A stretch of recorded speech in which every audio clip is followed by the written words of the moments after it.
Catherine Bearder, Lib Dem MEP for the South East. Significant levels of air pollution in the South East and other parts of the UK. How concerning is that for you?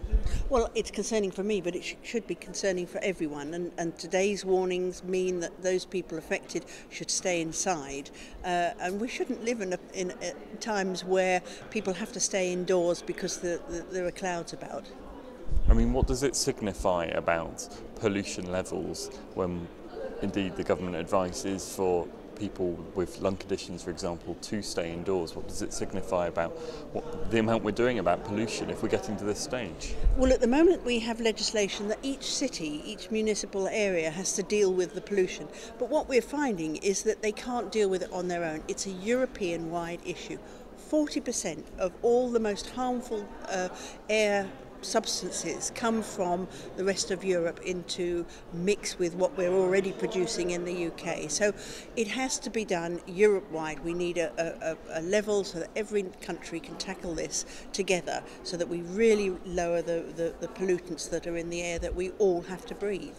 Indeed, there are already EU targets for many pollutants, such as nitrogen dioxide, that we just simply fail to meet in the UK. So is yet more standards from Brussels the answer?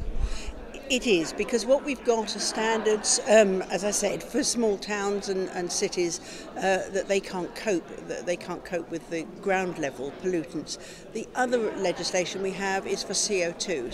So we're trying to tackle a different problem with legislation. We need now to concentrate on air quality that we breathe, which is low level, and that is different pollutants are going in and mixing with each other and causing different gases. So yes, we have to have different legislation, not the CO2 greenhouse gas legislation that we already have, which is helping to some extent, but it's not designed for the right purpose. Can local councils also perhaps play their part in dealing with pollution at a local level, even if you're saying it needs to be tackled Europe-wide to meet those EU targets? Isn't there also a need for action locally? Yes, local councils are doing their bit now under the current legislation, but what we need is legislation that mandates the national government to take action so that they then get to grips and actually look at the problem as the whole picture.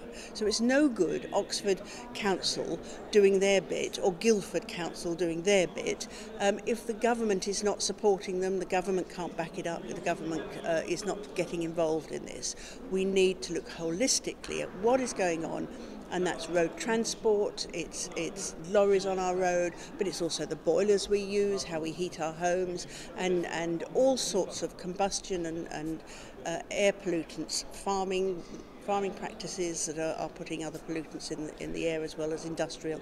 So we have to have government involvement in this to look at the picture as a whole. You say councils are doing their bit, but they're also failing. This is also not a positive picture for local levels. You take a city in your patch, or a large urban area like Portsmouth, for example, it fails to meet European pollution standards for the likes of nitrogen dioxide. Some cities are achieving. London is the biggest example where they're failing. Portsmouth, of course, is struggling because pollutants that come right across the channel from Paris and the other big cities in France, whatever they do in Portsmouth, they could drive it down, but then more come in. And of course they have the shipping, which is also another big pollutant. The ships tied up in docks with their engines going, or even just passing by. All that stuff just mixes in the air, and it's killing nearly as many people in the UK as smoking does. 28,000 people a year are dying early deaths from the quality of air that we breathe.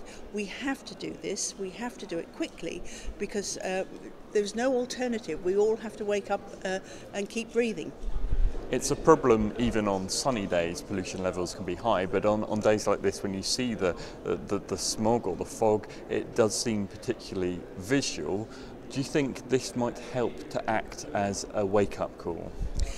Well, we've already woken up here in the Parliament, and that's what we're really driving forward the legislation. And we had to push the Commission to make sure that we could do this. They were reluctant. I feel really sorry for people who are suffering today, and I want to do the best that we can, and that's why I'm fighting here in the Parliament to get the laws changed as fast as we can. It always takes a bit of a process because it has to come from the Parliament, then the Council have to do it, but we shouldn't allow people to continue to suffer like this. There are ways of tackling this. We need to drive it down now.